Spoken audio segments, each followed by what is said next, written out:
beaucoup de m'avoir invitée. Je suis ravie d'être là aujourd'hui puisque vraiment j'ai beaucoup entendu parler des passes. Je n'ai pas eu encore l'occasion d'en visiter. J'espère que vous me permettrez de le faire comme on se l'était dit. Mais en tout cas, c'est vraiment une très très belle initiative et on connaît les résultats de l'extérieur aussi. Simplement pour vous donner justement une autre perspective un petit peu institutionnelle, je vais peu vous parler de la France, mais vous allez comprendre que je vous parlerai en permanence en fait de ce que vous vivez. Simplement, l'idée, c'est d'avoir une vision un peu institutionnelle et mondiale de ces questions de migration et de santé. Donc, je suis aujourd'hui la directrice exécutive de l'École d'affaires publiques de Sciences Po, mais j'étais effectivement pendant quelques années à l'Organisation mondiale de la santé sur la question des systèmes de santé. Donc, sur ce phénomène actuel, qui n'est, comme vous l'aurez compris, pas un phénomène tout à fait incroyable ou inconnu de l'histoire avec un grand H, nous avons un certain nombre de caractéristiques. La première chose, c'est que les questions de migration, c'est d'abord un enjeu local. Quand on parle par exemple du Sahel, quand on parle du Proche et Moyen-Orient et notamment de la Jordanie, on voit bien que c'est là que les pressions migratoires sont les plus violentes et on sait que les pressions migratoires sont d'abord régionales. Et l'impact qu'elles ont sur les systèmes de santé sont terribles, puisqu'il y a une instabilité des systèmes liée du coup au phénomène migratoire. Si je donne simplement deux exemples, en Iran, vous avez plus de 2 millions de réfugiés qui viennent de l'Afghanistan et des régions autour. Ces régions où il y a encore de la polio. L'Iran est déclaré libéré de la polio depuis des années, mais là aujourd'hui, il voit qu'il y a un phénomène migratoire qui pourrait leur apporter la polio. Si on regarde la Tunisie, il y a aujourd'hui sur 10 millions d'habitants, plus de 2 millions de personnes qui viennent de Libye. Alors là encore, n'imaginons pas le migrant ou le réfugié ou le déplacé simplement comme une personne sans ressources et sans éducation. Ce n'est pas nécessairement le cas, et particulièrement pour les Libyens qui sont en Tunisie. Mais en revanche, on sait que ça pèse sur les systèmes de santé et d'éducation de ce pays-là. Donc le premier phénomène autour de la migration et des systèmes de santé, c'est la résilience des systèmes de santé dans les régions qui sont impactées. Et puis, c'est aussi un sujet de résilience, donc de capacité à tenir le système dans les pays qui sont en crise.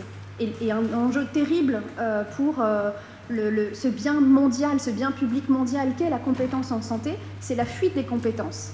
On sait qu'aujourd'hui, les personnels de santé sont parmi les premiers à quitter le pays au moment où il y a une crise. Ils sont parmi les premiers parce qu'ils sont par nature éduqués et donc cherchent à rapidement essayer de se mettre à l'abri ou mettre à l'abri les leurs, ce qui est tout à fait logique. Ils sont également en première ligne. Les systèmes de santé sont les premiers à voir les impacts et le résultat d'une instabilité géopolitique. Et puis, très très rapidement, là vous le vivez aujourd'hui, les questions de sans ressources, mais dès qu'il y a une instabilité, une crise dans un pays, le système de santé est parmi les premiers qui se retrouvent sans ressources. Et donc, un personnel de santé sans ressources médicamenteuses, de produits, se retrouve simplement avec ses yeux pour pleurer, si je peux me permettre. Et d'ailleurs, en 2016, à l'occasion de l'ouverture de l'Assemblée générale de l'ONU en septembre 2016, c'était la dernière Assemblée générale de l'ONU à New York pour Barack Obama. Et il a été interpellé par des médecins en Syrie. Je ne sais pas si vous en avez entendu parler. En tout cas, vous pouvez le retrouver facilement. Vous pouvez trouver la lettre d'un des derniers médecins à Alep, qui en appelle à la communauté internationale et en appelle à Barack Obama, représentant d'un pays suffisamment puissant pour agir, pour dire que on veut bien être la première ligne, on veut bien essayer d'être là pour continuer à soigner ou apporter en tout cas notre soutien et notre compétence aux populations, mais premièrement, aidez-nous à obtenir le minimum d'infrastructures pour pouvoir gérer les soins. Et la deuxième chose, c'est essayer de faire en sorte que nous ne soyons plus des cibles. Et ça, c'est un phénomène nouveau en revanche, c'est que les personnels de santé, les professionnels de santé deviennent aujourd'hui des cibles dans les zones de conflit et du coup engendrent ce phénomène migratoire. Donc tout ça pour dire qu'il y a d'abord une situation et une question locale et régionale à partir du moment où des crises se passent, quelles qu'elles soient. Mais évidemment, je pense beaucoup aux crises géopolitiques, c'est surtout celles qu'on vit actuellement. Et c'est une cause d'instabilité des systèmes de santé, et lorsque les systèmes de santé sont fragilisés, ils deviennent une cause de départ pour les citoyens en général et pour les personnels de santé en particulier. Donc on rentre dans un cercle vicieux. Et puis, c'est un risque non seulement pour la région, mais également pour le reste du monde, et notamment le Nord.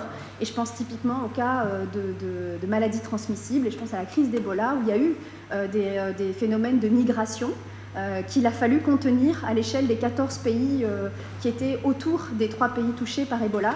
Et donc là, on s'est retrouvé dans une situation qui avait un impact direct sur la santé des populations alentours.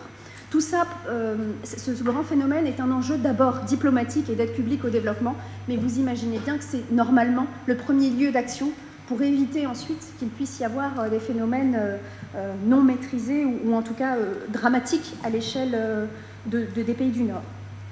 Si donc on va du côté des pays d'accueil et des questions de migration internationale. Alors je vais essayer d'éviter les mots migrants, réfugiés, etc., mais au moins de parler de migration internationale.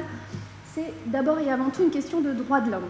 Vous parliez tout à l'heure de quel est le rôle du médecin, comment on se positionne par rapport à ça. Les conventions internationales, l'ONU, l'OMS, organisme coordinateur sur les questions de santé à l'échelle mondiale, considèrent que la santé est un droit de l'homme et qui est inaliénable. Il y a la première résolution des États membres de l'OMS date de 2008 sur les crises récentes. C'est la résolution 61-17 sur la santé des migrants. Les premières préconisations sur le droit à la santé, l'accès à la santé pour les migrants datent de 2008. En 2010, il y a une grande consultation mondiale qui a eu lieu à Madrid. Et là, on pose 4 points clés sur la santé des migrants. La première chose, c'est la surveillance de la santé des migrants. On a besoin de données. On a besoin de pouvoir garantir finalement la normalisation et la comparabilité des données de santé sur les migrants. La deuxième chose, ce sont les cadres juridiques et politiques. Donc là, c'est comment est-ce qu'on fait pour justement adopter des lois et des pratiques nationales qui vont respecter les droits des migrants à la santé. Donc la discussion, la présentation de la représentante de l'ARS Île-de-France était très intéressante à ce titre, montrant que les institutions ont évolué, ont aussi mis en œuvre un certain nombre de processus et d'actions liés à ce phénomène nouveau, et c'est quelque chose qui date à l'échelle internationale de 2010. Les systèmes de santé, le troisième point, pardon, sont liés au système de santé attentif aux besoins des migrants. Alors ça, c'est une grande logique générale de l'OMS qui est de dire qu'on est centré sur le patient et qu'il faut essayer d'organiser les parcours de soins à partir de là. Donc il n'y a pas d'exception pour les besoins des migrants. Et donc l'idée, c'est de veiller à ce que les services offerts aux migrants soient adaptés sur le plan linguistique et culturel. Vous en avez déjà parlé pendant la première discussion. Renforcer la capacité du personnel de santé et des autres intervenants à répondre aux questions sanitaires liées à la migration, dispenser de manière globale, concertée et financièrement viable des services qui incluent les migrants. Et enfin, le dernier aspect qui a été mis en avant, c'est les partenariats, les réseaux et les cadres multinationaux. L'idée, c'est de promouvoir la coopération et la collaboration transfrontalière et intersectorielle dans le domaine de la santé des migrants. Donc, à la suite de ces 2 grands moments, 2008-2010, il y a de nombreuses recommandations qui ont été formulées par l'Organisation mondiale de la santé, et notamment la région euro, bon, pour l'Europe donc, notamment sur la vaccination des migrants, sur les questions de santé sexuelle, de dépistage et de formation et de sensibilisation des personnels de santé. Les gouvernements ont évolué, mais on voit qu'il y a effectivement encore un accès qui peut être considéré un accès aux soins qui est réduit ou conditionnel pour les migrants, alors même que les grandes conventions internationales disent qu'il ne faut pas le réduire et il ne faut pas conditionner à la nationalité l'accès aux soins. C'est présenté par ces mêmes gouvernements de plus en plus comme un fardeau financier.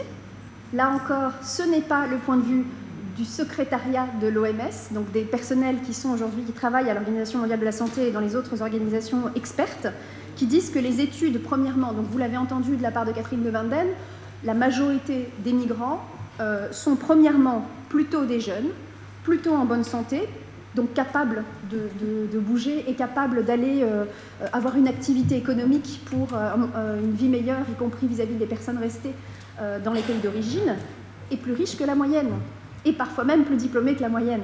On sait par exemple que les migrations syriennes sont en moyenne plus diplômées que les populations dans les pays dans lesquels ils migrent. Donc globalement, le fardeau financier ou l'approche justement en disant les gens viennent pour avoir accès aux prestations sociales, viennent pour des questions de santé, sont en réalité extrêmement infimes à l'échelle des raisons de santé et des questions générales. Ça ne veut pas dire que les personnes qui viennent n'ont pas de pathologie, et particulièrement psychologique, et justement je crois que ce sera le sujet de l'intervention à venir.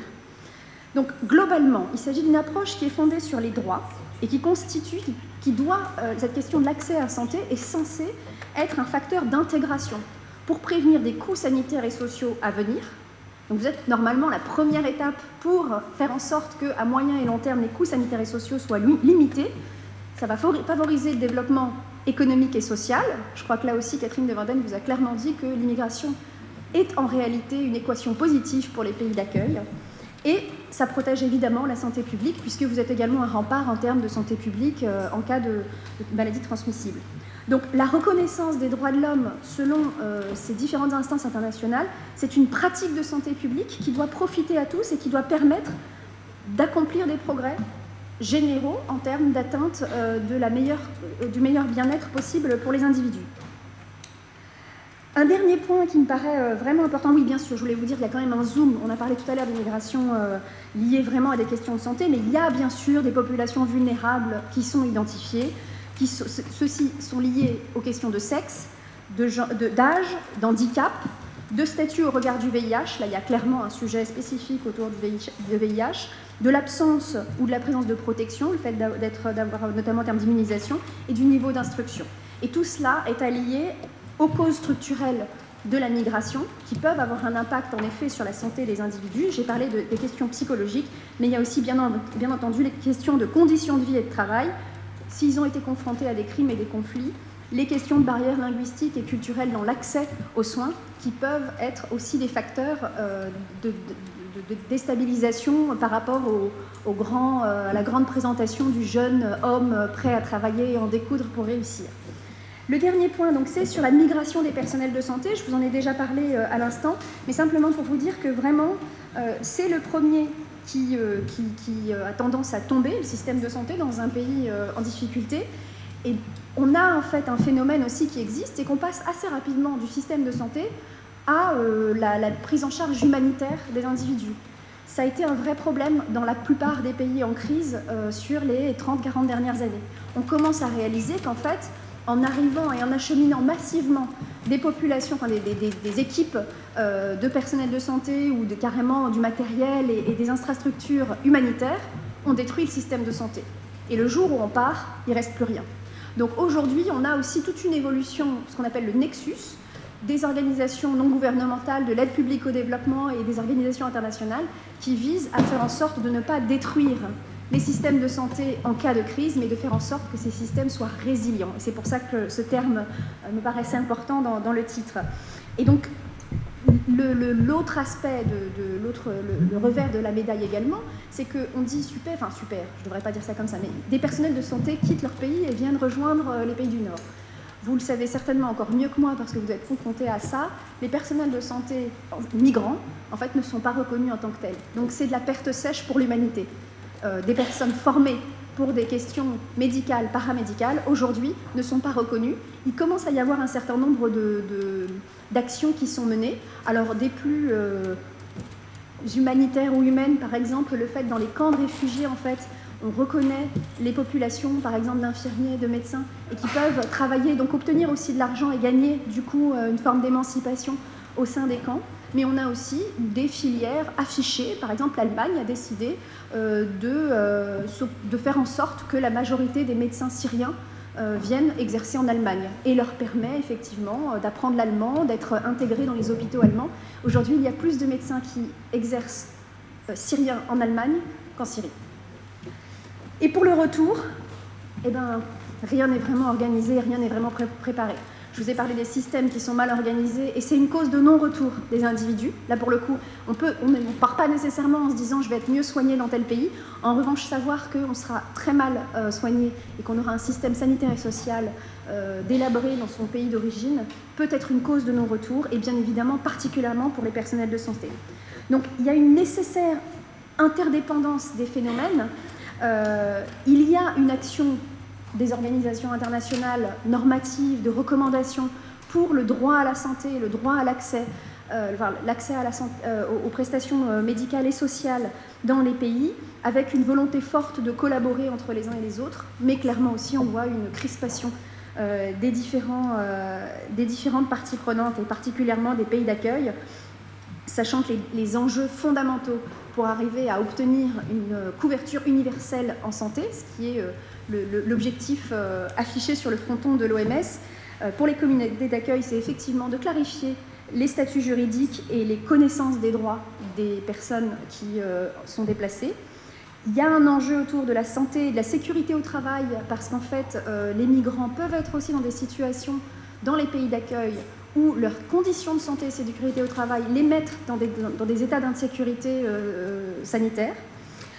L'exploitation sexuelle est un véritable fléau. Là, pour le coup, on le voit, c'est-à-dire que pendant le déplacement, mais également au moment de la migration, on a des phénomènes d'exploitation sexuelle des personnels, par exemple les migrants, personnels de maison dans certains pays d'Asie ou du Moyen-Orient, ou même en Europe, des exploitations qui peuvent être faites et qui ne sont pas nécessairement